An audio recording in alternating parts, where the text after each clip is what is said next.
ನಮಸ್ಕಾರ. ಇಂದಿನ ವಿಡಿಯೋದಲ್ಲಿ ನಾವು ಸಾಮಾಜಿಕ ಕ್ರಾಂತಿಯ ಹರಿಕಾರ ಜಗದ್ಗುರು ಬಸವಣ್ಣ ಅವರ ಬಗ್ಗೆ ತಿಳಿಯೋಣ. ಬನ್ನಿ. ಬಸವಣ್ಣನವರು 12ನೇ ಶತಮಾನದ ಶ್ರೇಷ್ಠ ದಾರ್ಶನಿಕರು, ಸಮಾಜ ಸುಧಾರಕರು, ವಚನಕಾರರು ಮತ್ತು ಲಿಂಗಾಯತ ಧರ್ಮದ ಸಂಸ್ಥಾಪಕರು. ಅವರು ಕರ್ನಾಟಕದ ಸಮಾಜ ಮತ್ತು ಸಾಹಿತ್ಯಕ್ಕೆ ಅಮೂಲ್ಯವಾದ ಕೊಡುಗೆಗಳನ್ನು ನೀಡಿದ್ದಾರೆ. ಬಸವಣ್ಣನವರು ಮೇ 3 ರಂದು 1134ರಲ್ಲಿ ಈಗಿನ ವಿಜಯಪುರ ಜಿಲ್ಲೆಯಲ್ಲಿ ಇರುವ ಬಸವನ ಬಾಗೇವಾಡಿಯಲ್ಲಿ ಶ್ರೀ ಮಾದರಸ ಮತ್ತು ಮಾದಲಾಂಬಿಕೆ ದಂಪತಿಗಳಿಗೆ ಜನಿಸಿದರು.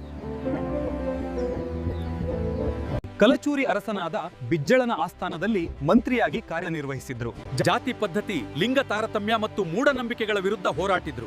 ಎಲ್ಲರೂ ಸಮಾನರು ಹೊಂದಿದ್ರು. ಇದೇ ನಿಜವಾದ ಸಾಮಾಜಿಕ ಸುಧಾರಣೆ ಎಂದು ಹೇಳಿದರು. ಅನುಭವ ಮಂಟಪ. ಆಧ್ಯಾತ್ಮಿಕ ಮತ್ತು ಸಾಮಾಜಿಕ ವಿಷಯಗಳ ಬಗ್ಗೆ ಚರ್ಚಿಸಲು ಇವರು ಅನುಭವ ಮಂಟಪ ಎಂಬ ಸಂಸತ್ತನ್ನ ಸ್ಥಾಪಿಸಿದರು. ಇಲ್ಲಿ ಎಲ್ಲಾ ವರ್ಗದ ಪುರುಷರು ಮತ್ತು ಮಹಿಳೆಯರಿಗೆ ಮುಕ್ತ ಪ್ರವೇಶವಿತ್ತು. ಕಾಯಕವೇ ಕೈಲಾಸ, ಕೆಲಸವೇ ದೇವರೆಂದು ಸಾರಿದವರು.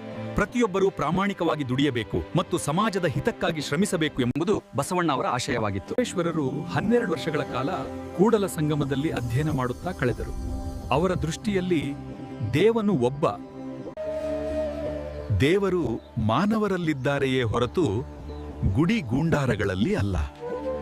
11 ಮೇ 1967ರಂದು ಗುರು ಬಸವಣ್ಣವರ 800ನೇ ಲಿಂಗೈಕ್ಯ ದಿನಾಚರಣೆ ನಿಮಿತ್ತ ಭಾರತ ಸರ್ಕಾರದ ಅಂಚೆ ಇಲಾಖೆಯು 15 ಪೈಸೆ ಮುಖಬೆಲೆಯುಳ್ಳ ಅಂಚೆ ಚೀಟಿಯನ್ನು ಮುದ್ರಿಸಿತು. 1997ರಲ್ಲಿ 2 ರೂಪಾಯಿ ಮುಖಬೆಲೆಯುಳ್ಳ ಅಂಚೆ ಚೀಟಿಯನ್ನ ಅಂಚೆ ಇಲಾಖೆಯು ಮತ್ತೆ ಮುದ್ರಿಸಿತು.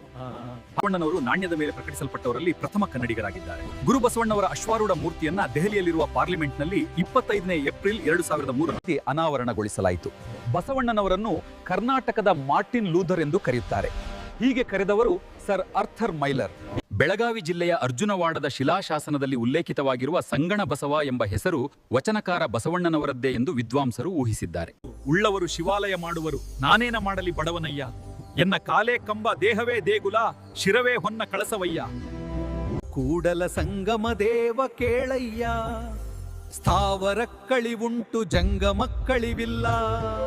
ಬಸವಣ್ಣ ಅವರು ಕೂಡಲ ಸಂಗಮದಲ್ಲಿ 1196ರಲ್ಲಿ ಲಿಂಗೈಕ್ಯರಾದರು. ಅರಿತಡೆ ಶರಣ ಮರೆತಡೆ ಮಾನವ, ಕಾಯಕ ದಾಸೋಹ ಜಂಗಮ. ಧನ್ಯವಾದಗಳು.